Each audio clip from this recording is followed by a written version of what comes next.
Thank you for being here today. My name is Ariel Noyman. I'm a research scientist at the MIT City Science Group, which is part of the MIT Media Lab situated in Cambridge, Massachusetts. Today I want to talk to you a bit about the work that we do around urban modeling and simulation in the built environment.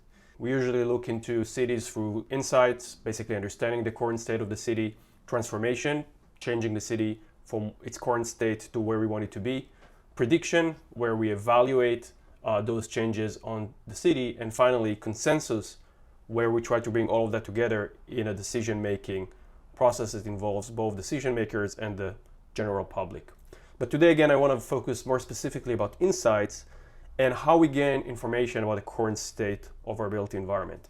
So we started this work a few years ago with building urban observatories that gives us a lot of information about the current state of the city, anything from satellite view, land use, mobility systems, solar potential, wind regime.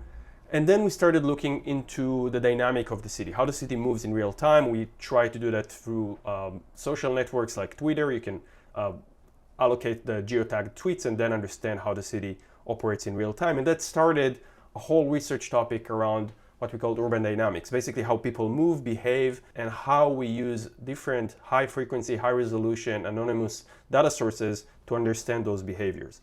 When we talk about those types of data, we need to first understand what is their capacity, what are they good at, and where are the challenges. Would be sensors and camera data, which are very high accuracy, but are small in their geofenced areas. We know the GPS data is widely used, pretty accurate, but once again, usually needs an opt-in and participatory approach in order to use it, and it's also limited to specific apps and devices. CDR data, which is coming from telecom providers, is actually very, very large in terms of its capacity. It can occupy complete countries and cities, of course, but at the same time, it presents pretty coarse resolution between 0.5 kilometer to 1 kilometer, not very accurate when we want to really understand high resolution mobility data. And then some other advancements in telecom data allow us to get better accuracy. In one of the cases, we used what is called RNC, radio network controller data, which shrinks the resolution down to about 50 to 150 meters, but in some cases has less accessible than other data, and it's usually proprietary. These types of data were used in different projects, and I want to give you a few examples of the work that we've been doing in terms of using location data. One of them was in the city-state of Andorra, in between Spain and France. Collaboration we had with the city-state of Andorra provided us about 4 years of CDR data, which allowed us to start and understand human behavior in large scale. What's unique about Andorra is that they have just one telecom provider, which allows us to get a snapshot of the entire country, instead of what we usually see in big cities where we have multiple telecom providers.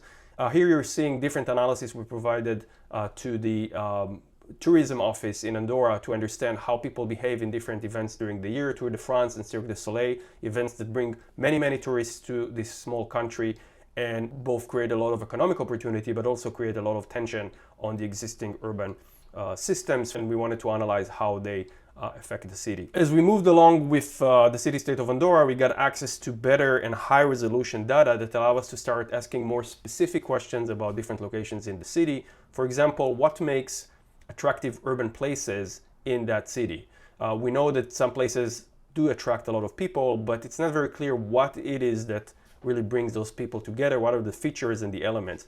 And in that sense, when we got access to those unique data sources, we could start and ask where people stay and how much time they spend. This is known as stay points. We basically look into each individual and look at their daily patterns to understand where they stay, and then cluster them together, meaning finding similar people that are staying at the same location over the same amount of time, and then try to understand what it is that pulls them to stay in that location. In order to do that, we use the well-known DB-scan clustering algorithm, where the same cluster would stay over time, and that highlights for us that this place has some kind of an interesting attraction in it.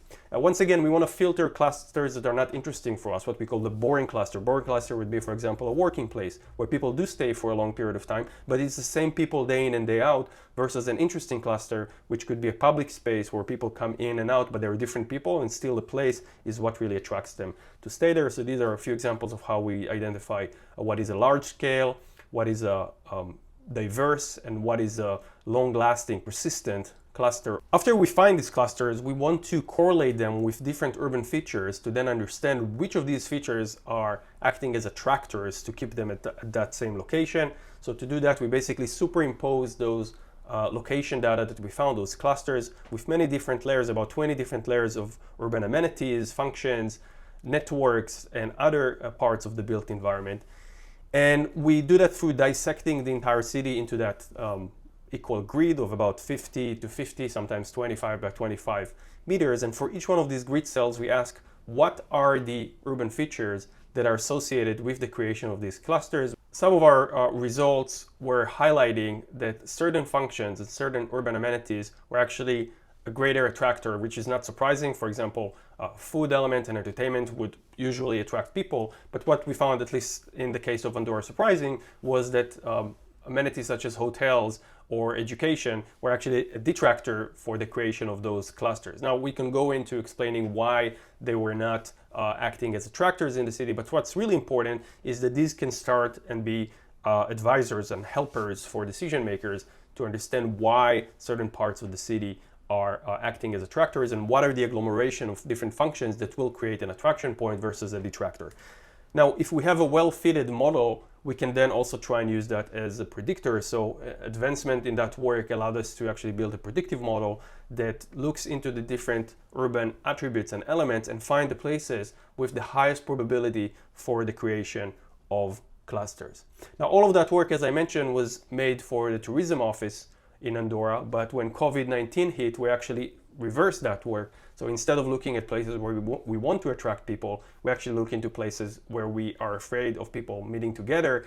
What you're seeing on the left side is Andorra before the lockdown. You can see a lot of places, especially in the center of Andorra la Vella, that have the high probability of two people meeting together and spending time together. On the right side, you see after the lockdown, most of the places are now have a very low probability of two people meeting as decision makers and policy makers focus our attention to these locations. We didn't want to just understand which areas have the greater potential of creating clusters or bringing people together. We also wanted to understand what is the visual aspect, what is the physical aspects that are more probable to create those clusters. So what you're seeing on the top, this is a place where we know that clusters do occur. On the bottom, this is a place that clusters do not occur that well. And if we map them out, we can collect hundreds and sometimes thousands of street view images from places where we do have clusters versus places where we don't have clusters. So the red would have clusters, the blue would not have clusters. And then we can feed those thousands of Google Street View images into a machine learning model, into a deep learning model that can be trained to understand which areas have the more propensity to have clusters versus areas that have less. After we train that model, we can also use a methodology called class activation mapping, which highlights within each one of those Google Street Views what are the physical elements in that image that are more associated with the creation of those clusters. And when we expanded that work, we looked into multiple cities in the United States where when we take the telecom data and understand the behavioral patterns, we can then correlate that to different changes to that built environment. So what you're seeing here are basically pictures of before and after major public works, change to the road, building of a new park, building of a new residential building. What is the impact in terms of behavior that we take from telecom data? And then how can we predict those impacts when we look into changes to our built environment, again, as something that can become useful for decision makers and policy makers. Another useful tool for decision makers and policy makers, we use similar method of merging spatial and location data to propose new street classification methods, which is not based on common proximity to land uses, but rather on inferred activity patterns of each street segment. Now, just to conclude, I want to mention that we do not keep those insights just to ourselves. We build them into tangible, real-time urban simulation methodologies and tools that allow decision makers, policy makers, and the general public, as I mentioned at the beginning, to take part in active conversations about the built environment. Similar work we have done during COVID with the city of Paris to predict the impacts of changes to the Champs-Élysées Boulevard. That new master plan includes new amenities, improved public and green spaces, reduced motorized traffic, pollution, and emission. And we used both current insights on location data as well as our simulated models to understand the impact of those changes to the built environment. Thank you very much for being here today.